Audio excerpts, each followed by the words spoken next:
তিনি জিজ্ঞেস করছেন যে সকালে উঠে আমি কি খুঁজি, আমি জায়নামাজ খুঁজি, সকালে উঠেই আগে নামাজ পড়ি।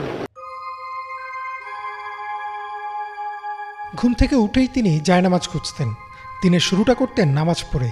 এমনকি 2009 সালে যখন সরকার প্রধান হিসেবে শপথ নেন তখন হাতে ছিল তসবিহ। অথচ তার বিরুদ্ধে অভিযোগ উঠেছে সবচেয়ে বেশি আলেমদের দমন নিপীড়নের।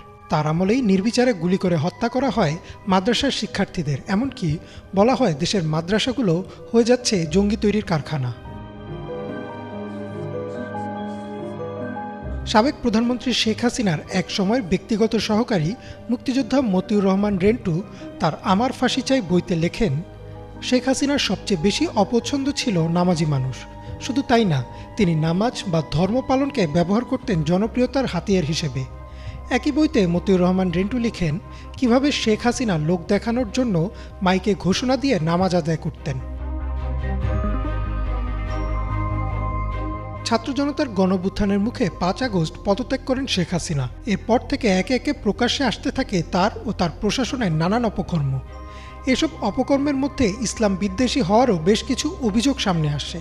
যেমন কোটা সংস্কার আন্দোলনের সময় গ্রেপ্তার হওয়া 17 বছর বয়সী ফাইয়াজ এক বেসরকারি টিভিতে দেয়া সাক্ষাৎকারে বলেন, তাকে যখন রিমান্ডে নেওয়া হয় তখন ডিবি অফিসে জামাতের নামাজ হতো এবং সেই নামাজের সিসিটিভি ফুটেজ চেক করা হতো।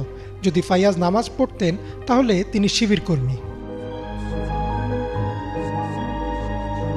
ঢাকা বিশ্ববিদ্যালয়ের জহুরুল হক হলের এক শিক্ষার্থী বলেন, 6 মাস তিনি গোপনে গোসলখানায় শুধুমাত্র ফরজ নামাজটুকু আদায় করেছেন, কারণ ছাত্রলীগের কর্মীরা মসজিদের সামনে দাঁড়িয়ে থাকত আর দেখত হলের কে কে নামাজ পড়ছে। যে নামাজ পড়েই তাকেই শিবির ট্যাগ দেওয়া হতো। এছাড়াও অধ্যাপক ওয়াহিদুজ্জামান চান বলেন, যারা পর্দা করে তাদের বিশ্ববিদ্যালয়ে না এসে বাসায় পড়াশোনা করা উচিত। 38তম বিসিএসে প্রথম হওয়ার পরেও বাদ দেওয়া হয় মারুফকে, কারণ তিনি ছিলেন একজন কোরআনের হাফেজ। আয়নাঘরে আটকে রাখা বন্দীদেরও ধর্ম পালনে দেয়া হতো বাধা। আয়নাঘর থেকে বেঁচে ফেরা ব্যারিস্টার আরমান বলেন, আশপাশের মসজিদ থেকে আজানের অল্প শব্দ পাওয়া যেত, কিন্তু আজানের সময়ই উচ্চ শব্দে ছেড়ে দেওয়া হতো গান।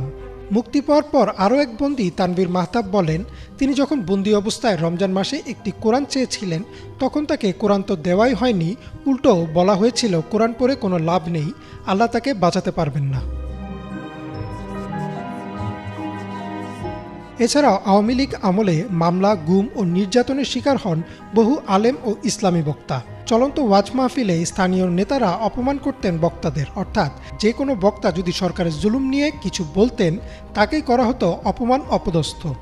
এমনকি কোটা আন্দোলনের শেষের দিকে ছাত্রদের পক্ষে দোয়া চাওয়ায় চাকরি হারান অনেক মসজিদের ইমামও।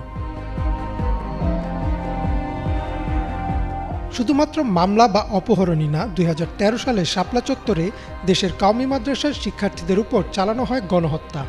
মানবাধিকার সংস্থা অধিকারের একটি তালিকা অনুযায়ী সে রাতে নিহত হয়েছিল অন্তত 61 জন, যাদের অধিকাংশই ছিলেন মাদ্রাসা ও এতিমখানার শিক্ষার্থী। এসব ঘটনা দেখে নেটিজেনরা বলছেন, শেখ হাসিনাই ছিলেন বাংলাদেশের সবচেয়ে বড় ইসলাম বিদ্বেষী মানুষ, আর তার আমলে মুসলিমরাই ছিলেন সংখ্যালঘু। ইমরান মাহমুদ, বাংলা ভিশন।